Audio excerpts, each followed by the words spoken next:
Assalamualaikum warahmatullahi wabarakatuh.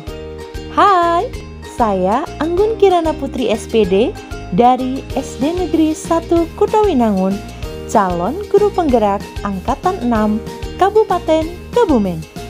Pada kesempatan kali ini, saya akan memaparkan tugas modul 1.1.A.9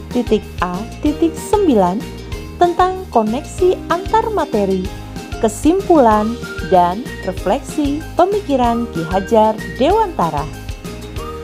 Menurut Ki Hajar Dewantara, anak lahir dengan kekuatan kodratnya masing-masing yang masih samar-samar.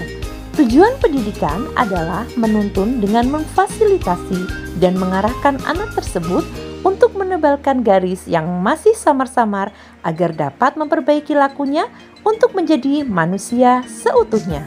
So, yuk kita pelajari filosofi pendidikan Ki Hajar Dewantara. Yang pertama, dasar pemikiran Ki Hajar Dewantara, yaitu 1. Menuntun.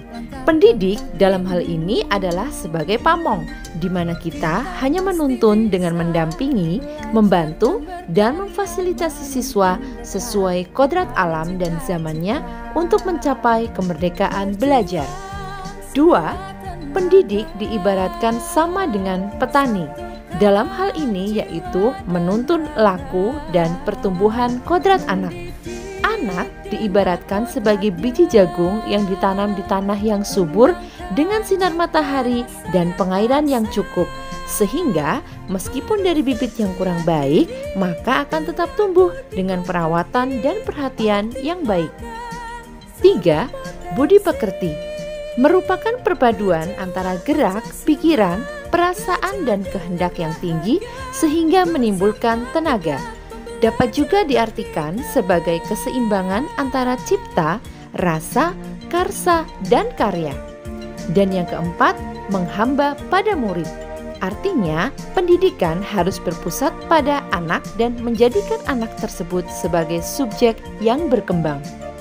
Selanjutnya tentang trikon pendidikan, yaitu kontinuitas, konvergensi, dan konsentris.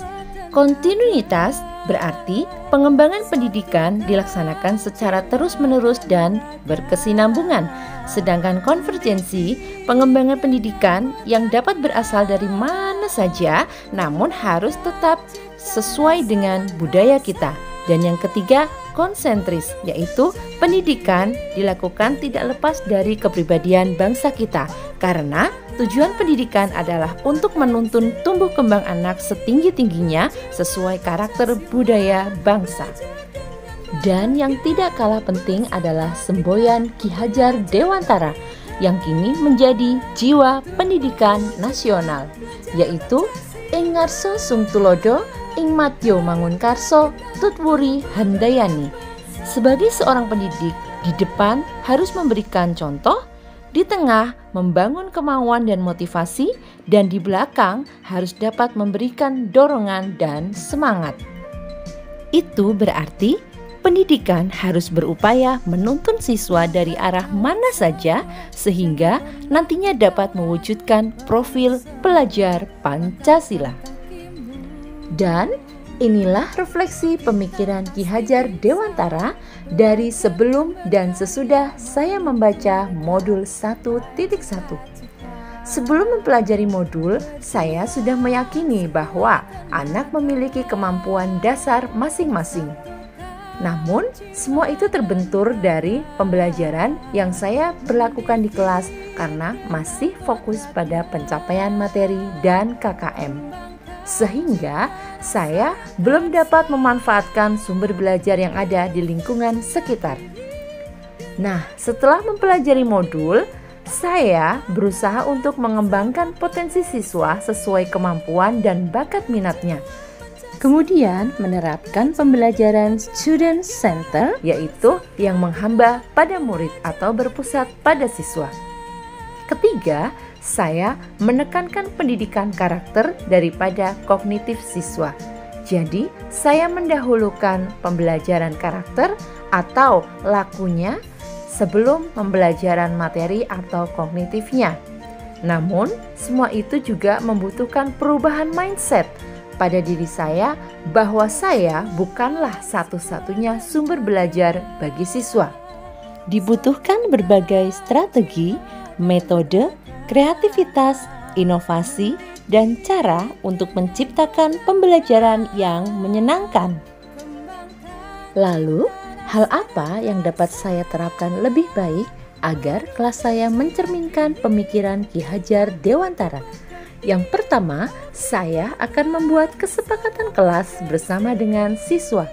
Kami akan bersama-sama membuat tata tertib kelas untuk disepakati dan dilaksanakan bersama. 2. Memberi motivasi kepada siswa untuk mengembangkan potensi diri sesuai kemampuan dasar masing-masing. Untuk mencapai hal tersebut, saya akan melakukan pendekatan kepada siswa satu persatu untuk mengenali karakteristik mereka masing-masing. 3. Menjadi among dan pamong belajar bagi siswa. 4. Memfasilitasi siswa dengan berbagai sumber belajar yang ada di lingkungan sekitar. Selanjutnya, sebagai guru, saya akan berkreativitas dan berinovasi untuk menerapkan berbagai strategi pembelajaran menyenangkan sesuai kebutuhan siswa. Dan yang terakhir, saya akan berusaha berkolaborasi dengan wali siswa untuk pembiasaan karakter siswa, baik di sekolah maupun di rumah. Dari pemaparan yang sudah saya sampaikan, dapat ditarik kesimpulan yaitu filosofi pendidikan Ki Hajar Dewantara sangat sesuai dengan kondisi pendidikan di Indonesia saat ini. Pemahaman konsep pemikiran Ki Hajar Dewantara dapat diaktualisasikan dengan tindakan konkret pendidik sebagai penuntun anak untuk menjadi manusia seutuhnya yang merdeka baik secara individu maupun masyarakat tanpa bergantung kepada orang lain. Akhir kata, beli jus tomat dicampur markisa. Salam semangat para penggerak bangsa. Terima kasih. Wassalamualaikum warahmatullahi wabarakatuh.